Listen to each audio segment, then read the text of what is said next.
On today's edition of the Time Blueprint, we've got a viewer question from William. And William has switched jobs in the last couple of years. And if you've done that, chances are you may have a 401k sitting somewhere collecting dust, maybe some fees. And so today we're going to answer a question from William that has to do with that old 401k, whether it makes sense to do a rollover, what a rollover is, and how to avoid some of the common pitfalls if you're in this situation. So if you're in William's neighborhood, this will be a great episode for you to figure out what to do with that old 401k. We'll ask financial advisor Frank Rollover coming up next.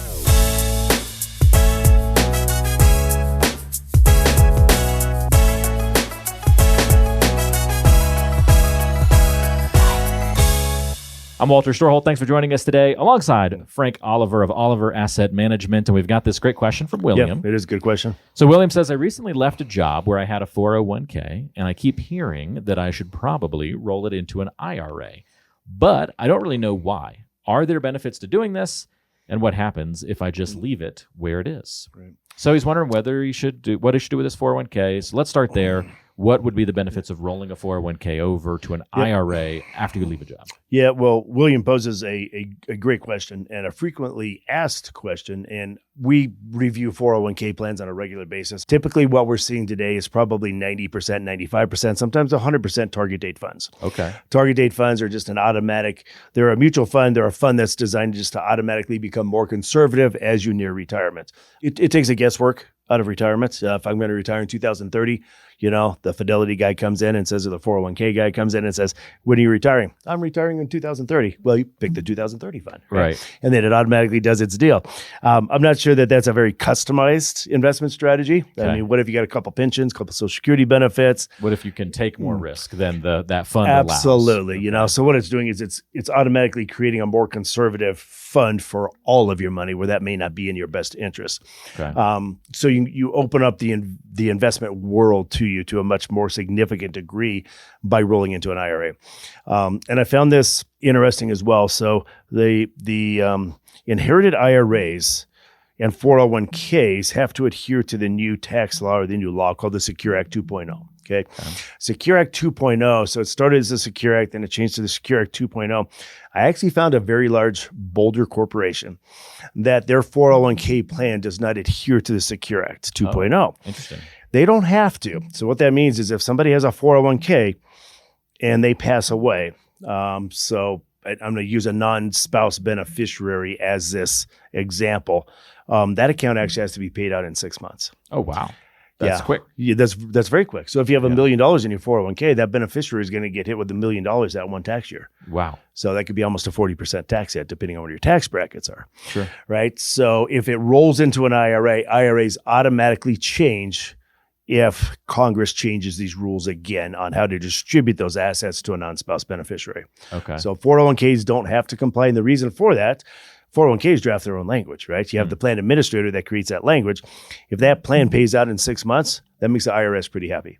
Okay. So they don't really care if you comply. They'd rather get that money in 1 year versus 10 years. Sure. Yeah. Wow, what an interesting nuance. Yeah, absolutely. So plenty of examples for why it's a wise idea to consider that rollover.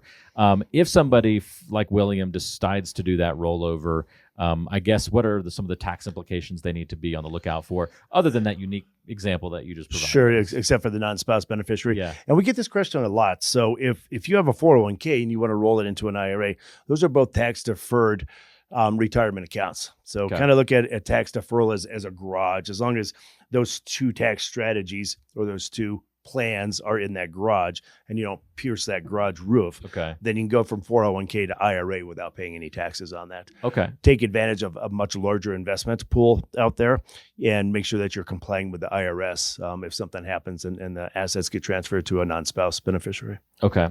Where do things go wrong if they just take that money and put it in the bank for a little while? Yeah, there's a 60-day rollover rule where you can actually take those funds for 60 days before you roll them into an IRA. But, if you miss that by 1 day.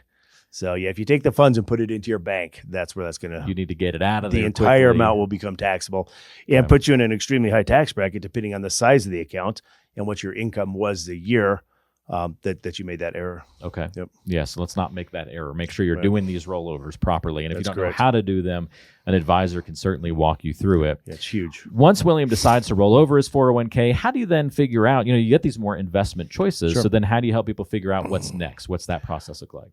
What do I always say? Plan? Build a plan. That's right. You knew exactly what I was going to say. Build a plan. You have to know, the size of your asset pool, your expenses. Are you going to travel out of the gate? Do you have a plan? Do you know what your Social Security benefits are? Do you know when your house is going to be paid off? Do you know when your cars are going to be paid off? When are you going to elect Social Security? Do I have a pension? Am I giving my spouse part of that pension? What's the benefit level going to be? So when you get all of these data points put together and actually build that roadmap, then that's how you know how to strategize and how to actually execute a portfolio, taking on the proper amount of risk. And again, setting up the bucket strategy. How much do I have in cash? How much do I have in 3 to 5 years of protected income? And once you have those two buckets established, then you can go out and create the growth portion of that portfolio, knowing that it's going to bounce around a little bit. Yeah. But at the end of that 5 years, you've done a better job because it's in a better growth position. Okay. Excellent. Well, that handles William's question pretty well. I want to throw you one more curveball, though. Can't wait. Outside of William's question, let's say William is still working at that company. So he didn't change companies. It's not an old 401k. But he's heard all these arguments for why an IRA can unlock extra opportunities for him. Is there a way for William or somebody in a similar situation to roll out of a 401k while they're still employed with the company?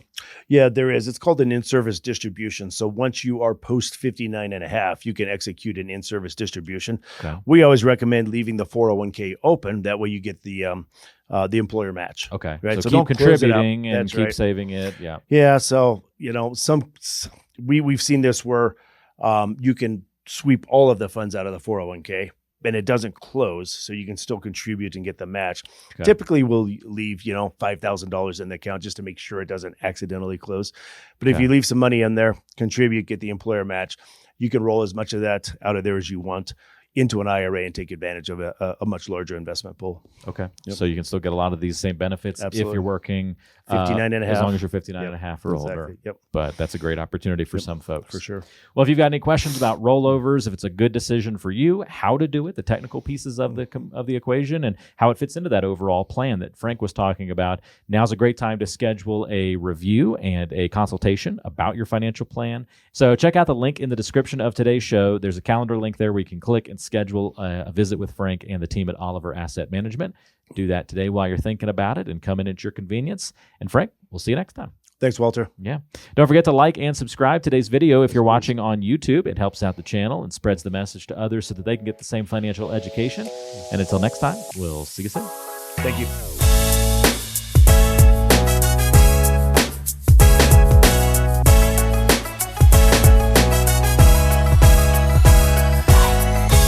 Investment advisory services offered through Creative One Wealth, LLC, a registered investment advisor. Rollover Asset Management and Creative One Wealth are unaffiliated entities. Licensed insurance professional. This information is for educational purposes only and should not be construed as advice or a recommendation for your specific circumstances. Investing involves risk, including possible loss of principal. Insurance product guarantees are backed by the financial strength and claims paying ability of the issuing company. We are not affiliated with any government agency and do not provide tax or legal advice.